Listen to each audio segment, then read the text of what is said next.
Assalamualaikum dan salam sejahtera. Saya Huzili Husin, Ketua Pusat Kecemerlangan Inovasi dan Kelestarian Sosial Universiti Malaysia Perlis.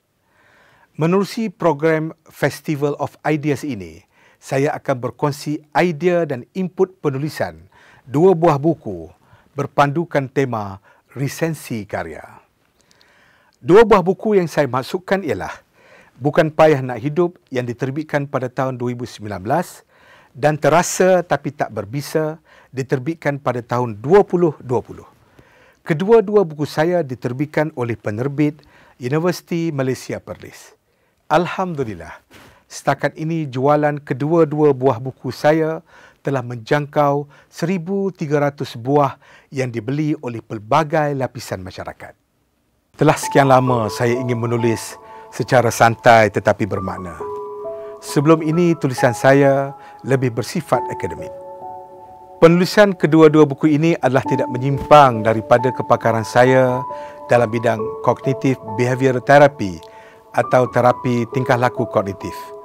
Pun begitu, dengan adunan ilmu falsafah serta pengajaran daripada Al-Quran dan Hadis telah menjadikan saya lebih yakin untuk mengupas persoalan hidup dengan lebih luas berkaitan dengan isu-isu kontemporari.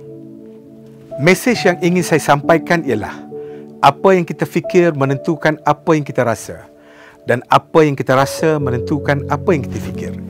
Ini bermakna kita perlu belajar cara berfikir dengan betul supaya emosi kita sentiasa tenang dan secara langsung dapat membantu kita membuat refleksi dengan baik. Sejujurnya, bukan mudah untuk mengawal diri.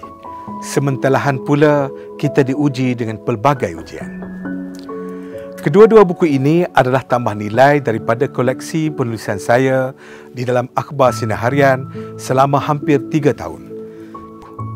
Kesemua tulisan saya adalah berkisar mengenai perjalanan hidup kita seharian yang memerlukan kematangan, ketahanan, kesabaran serta ketekunan. Konsep utama penulisan buku saya adalah bersihkan minda, teguhkan jiwa.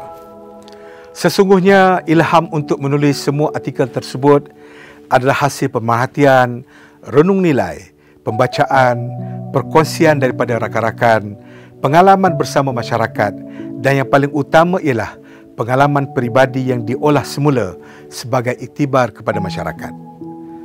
Ada ketikanya, emosi saya tersentap sewaktu menulis artikel-artikel berkenaan kerana bicara monolog saya begitu dekat dengan isu-isu yang ingin saya kongsikan dengan pembaca.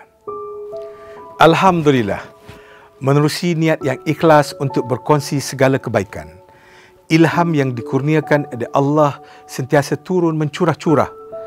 Pada hemat saya, tanggungjawab untuk menyedarkan masyarakat harus dilakukan secara berterusan supaya mereka memahami bahawa tugas memakmurkan negara adalah tanggungjawab bersama. Hakikatnya, sesiapa pun dalam kalangan kita tidak boleh mengelak untuk terasa hati dengan sesiapa saja, sama ada menerusi tutur kata, gerak badan dan sebagainya. Pun begitu, kita tidak boleh mengekalkan perasaan tersebut selamanya. Sebaliknya, kita kena cepat pulih dan bangkit semula agar semua kekecewaan tersebut tidak menjadi bisa yang berpanjangan di dalam diri. Apa yang nyata? Sekukuh mana akar yang menaungi sesebuah pokok akan rebah ke bumi akhirnya jika akar tersebut diracuni. Isu-isu berkaitan dengan daya tahan diri banyak disentuh secara serius di dalam buku ini. Sesungguhnya, kegagalan kita mencari nikmat dalam lautan ujian kerana sering menumpukan kepada tumpuk-tumpuk hitam yang terpalit dalam kehidupan. Sedangkan masih berganda lagi tumpuk-tumpuk putih yang ada dalam kehidupan kita. Memang benar, memberi nasihat kepada orang lain yang putus harapan adalah lebih senang daripada memperkukuhkan diri kita sendiri. Namun, kita perlu belajar untuk cepat pulih. Hakikatnya, semua tulisan saya ini bukan saja sebagai pedoman kepada masyarakat semata-mata, tetapi baik untuk terapi diri.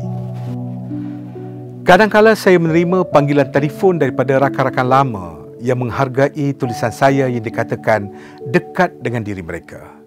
Ada ketikanya saya menerima salam daripada bapa saudara kawan saya yang bekerja sebagai nelayan. Malah tidak kurang yang mengulas buku-buku saya dan dikongsikan dalam pelbagai platform media baru. Selain itu, ada juga yang datang daripada jauh untuk meminta khidmat nasihat berpandukan kepada tulisan saya sebelum ini. Sewaktu balik ke kampung pula, ada yang meminta saya mengupas semula beberapa artikel yang telah ditulis sewaktu saya mak santai di kedai kopi selepas solat subuh di masjid. Pun begitu, bukan pujian yang didambakan. Sebaliknya rasa syukur dipanjatkan kepada Allah kerana penulisan saya ini sampai kepada masyarakat.